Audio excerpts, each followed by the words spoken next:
c'est comme si le fait que ta mère ait été d'une certaine façon avec toi, c'est pas automatiquement une raison qui va justifier comment tu es plus tard. Parce qu'à un moment donné, tout est une question de choix. Et la toxicité, là, c'est pas obligatoire que tu perpétues un cycle toxique. Tu vois? C'est, à un moment donné, ça devient un choix. C'est soit que tu te dis, moi, j'ai pas eu ça étant jeune. Voilà l'homme que je suis. Voilà le type de femme que je voudrais être, avec laquelle je voudrais être. Et donc, tu choisis une femme en conséquence par rapport à ce que tu veux bâtir pour briser un cycle qui peut-être est dans ta famille depuis des générations. Donc, oui, comme tu auras du travail à faire sur toi-même parce que tu as été élevé d'une certaine façon, mais c'est pas une raison pour laquelle tu devrais continuer à, par exemple, être un homme qui prend une femme, deux femmes, trois femmes, etc. Ça, à un moment donné, ça devient un choix, là. OK? Donc, comme, c'est la réponse à ma question, là. Facts, you said it. Moi, je confirme confirmation parce que quand je regarde des jeunes gens, là, surtout des jeunes gens, puis encore jeunes gens, là, aujourd'hui, arrivé à un certain nombre d'âge, c'est des hommes qui sont chez eux, ils n'ont pas de femme ou qu'ils n'ont pas de stabilité avec aucune femme. Puis que tu peux le voir que la personne est malheureuse. La personne est très malheureuse. Excusez-moi, je dis malheureux, mais la personne est très malheureuse. À force de voir à quel point que, mon Dieu, j'en ai fait des femmes, j'en ai eu des femmes, j'ai trippé avec des femmes, j'en ai brisé des cœurs de femmes, j'en ai fait perdre du temps à des femmes. Aujourd'hui, je suis tout seul. Je vieillis. J'ai besoin de la présence d'une femme. J'ai besoin d'avoir la femme qui prend soin de moi. Donc, le message que je l'ai passé aux hommes. Tu vois, tu tripes, tu t'amuses présentement. Ok, c'est correct.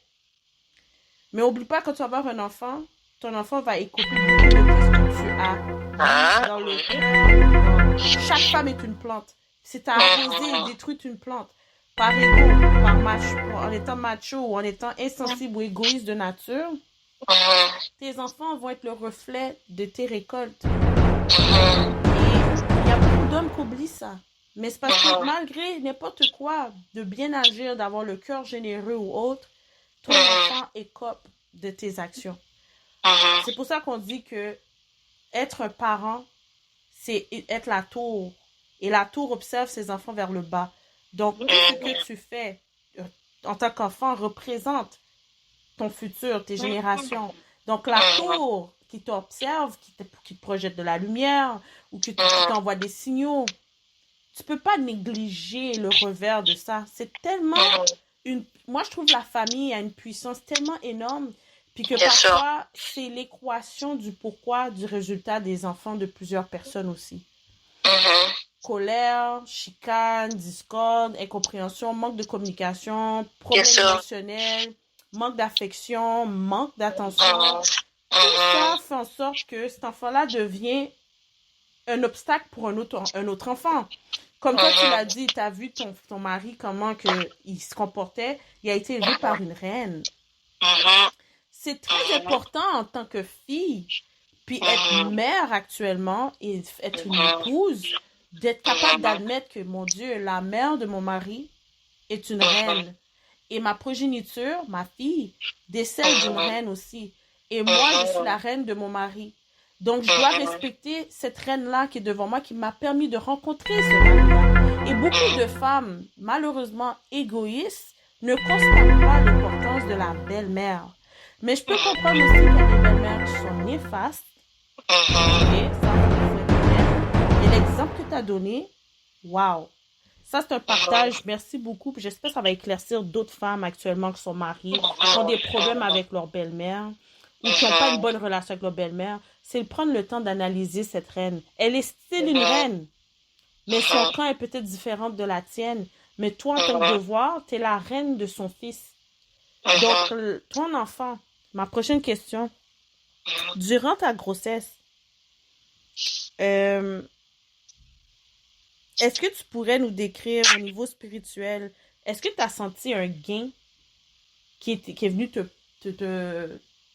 un gain spirituel, un gain naturel durant la grossesse, puis après la grossesse, tu as comme compris qu'est-ce que ça voulait dire, ce gain-là?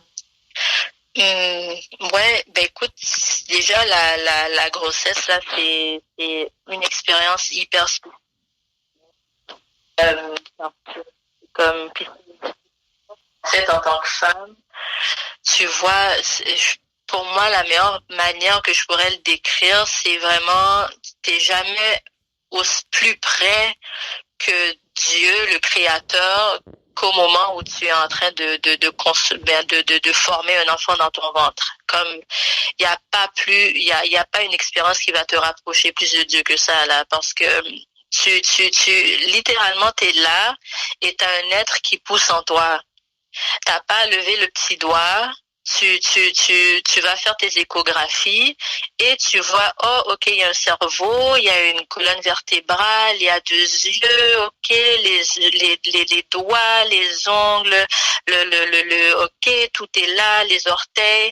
Puis toi, t'es juste là, tu regardes et tu te dis, mais my gosh, comme, qu'est-ce qu'il est en train de faire? Comme tout est, comment est-ce que cet enfant-là est en train de pousser dans ton ventre et que tout se met à sa place, tout sait où aller, tu vois, comme déjà en elle-même, c'est une expérience qui est super spirituelle et en tant que femme, c'est notre pouvoir là, c'est notre pouvoir de former la vie en nous et de mettre au monde cette personne-là aussi. C'est comme, on t'en parle avant, mais quand tu le vis, là, tu réalises à quel point on est puissante.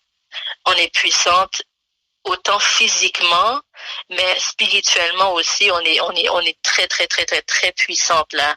Et puis, comme, tu te sens connecté, tu te sens hyper connecté à la source, puis ça dépend de chaque personne va le vivre différemment. Comme moi, je sais que juste par exemple une expérience comme que j'ai vécue, le nom de ma fille, son prénom, je sais que au nom se rattache une énergie. Donc, je voulais pas lui donner un nom comme ça. Ok, bon, c'est joli, je vais lui donner ce nom-là. Je voulais vraiment que ce soit un nom qui ait une signification et qui la représente elle. Donc, à un moment donné, puis moi, je suis quelqu'un, je fais de la méditation. Je prends ce temps-là pour justement me prier puis me connecter en moi-même et en fait au créateur si on veut. Donc j'ai pris ce temps-là et je me suis mise en méditation. Je suis allée en méditation et j'ai demandé à mon enfant quel est ton nom parce que je trouve que c'est un rituel, c'est quelque chose qu'on faisait avant en fait qui se fait encore dans nos tribus africaines chez nous, mais qu'on a perdu. Tu vois, on a perdu cette pratique-là et c'est l'enfant qui est censé te dire qui il est, qu'est-ce qu'il est venu faire et quel est son nom. Ok, mais ça c'est un autre niveau là. Pour peut-être que c'est pas tout le monde qui va être d'accord avec ça ou qui va trouver que c'est quelque chose qui se fait. Il y a des gens qui vont dire oh oui c'est diabolique, mais ça c'est leur problème, ça c'est leur croyance et je respecte ça. Mais respecter les croyances et les pratiques de tout le monde. Donc moi, je suis allée en méditation et j'ai demandé à mon enfant quel est ton nom. Et puis là, sur le coup, j'ai pas eu de réponse. Donc je suis comme ok, j'ai juste comme continué à faire mes affaires et tout. Et un peu plus tard dans la journée, c'est là que le nom Oema est venu dans ma tête. Juste comme ça, là, c'est comme si le nom m'est apparu dans la tête, mais vraiment de nulle part. Et je savais que ça voulait dire reine. Ok, en langage Twig du Ghana. Donc là, moi, je suis comme, ah, ok, mais alors voilà, ton nom, c'est Oima. Et c'est juste une expérience spirituelle, si tu veux, que j'ai vécue. Et puis, pendant ma grossesse, mais sinon, c'est comme je disais, c'est comme une expérience qui est tellement forte. Juste le vivre, c'est spirituel et la manière aussi dont en fait on a décidé mon mari et moi de l'amener dans ce monde, de l'accueillir, on voulait pas faire ça à l'hôpital. On l'a fait, j'étais dans une maison de naissance avec une sage-femme, une doula, mon mari était là et puis j'ai une amie qui était là et c'est tout. Parce que je voulais vraiment que ça reste une expérience intime et que j'ai pas comme 25 000 personnes allées et venues, etc. Pendant ce moment sacré de ma vie, tu vois, parce que je voulais pas non plus que, puis il y a tellement de, je me suis beaucoup renseignée, je me suis beaucoup documentée par rapport aux expériences que j'ai vues que les femmes noires surtout ont vécu autour de moi, parce que faut qu'on se l'avoue que la grossesse et l'accouchement de la femme noire est différente de la manière dont la femme blanche va avoir vivre sa grossesse et va accoucher. On n'est pas traité de la même façon malheureusement. Et tout à l'heure, on parlait de ces trucs-là, de ce qui se passait au niveau du travail, mais dans le milieu hospitalier, c'est la même chose. C'est la même chose. Donc, moi, ayant vécu tout ça, ayant vu des femmes vivre ça, je voulais que je voulais avoir le contrôle de mon expérience, de la manière dont j'allais vivre ce moment-là de ma vie. Donc, on a fait les démarches nécessaires pour pouvoir avoir la meilleure des expériences, autant pour moi que pour ma fille qui allait naître. Donc, et ça a vraiment été une belle expérience pour les gens je conseille fortement là aux mamans qui écoutent, aux futures mamans, aux maris aussi, pour qui écoutent de vraiment comme si votre grossesse se passe bien, c'est pas une grossesse à risque, de considérer avoir une sage-femme et une doula, et puis de voir aussi comment ça marche en maison de naissance, parce que c'est vraiment, ça vaut la peine là, ça vaut la peine d'explorer cette avenue là. Intéressant ton partage, puis c'est vraiment éclaircissant comme facteur, tu sais, comme je vais pas aller en détail, comme c'est une situation qui était devenue publique, médiatisée d'une jeune femme haïtienne qui avait accouché à un hôpital. Je vais pas citer le nom de la fille, je vais pas citer l'hôpital en question. Puis qu'est-ce qui est arrivé? Malheureusement, le bébé naissant était décédé. Et que on sait très bien que c'est une pratique médicale qui a été faite. C'est une erreur. Une erreur médicale. Puis que il y a plein de dessous. Puis je vais pas vous cacher, le milieu hospitalier, c'est vraiment la morgue. Quand des gens me disent, moi, j'aime pas les hôpitaux, je les comprends. Parce que malgré que tu dois avoir les informations de chacune des personnes pratiquant qui ont... les spécialistes en tant que tels qui sont en cours autour de toi durant n'importe quelle intervention médicale, parfois, il y a certaines informations qui ne sont pas inscrites dans les archives médicales. Fait qu'il manque un bout. Puis ce manque un bout-là, ça tombe malheureusement sous le blâme du patient parce qu'ils ont omis de mettre l'information qui était peut-être une information très, très importante.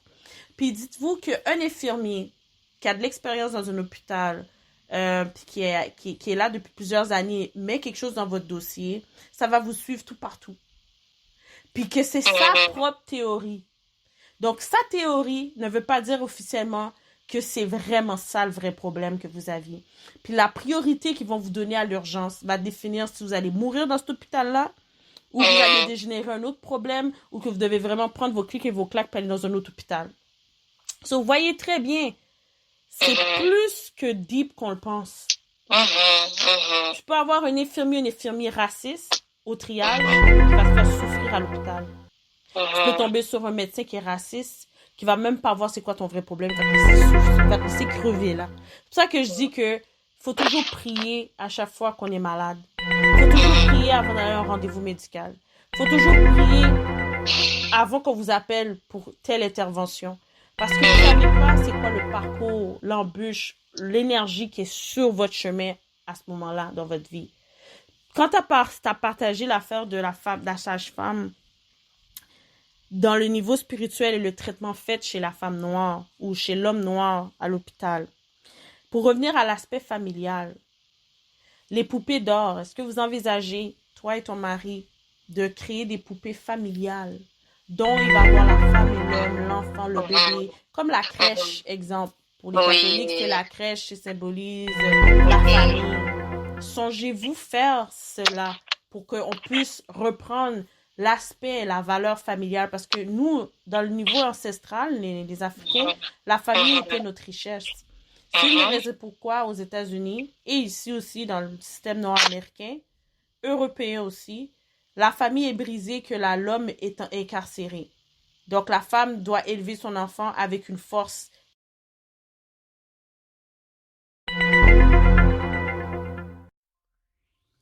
Candice.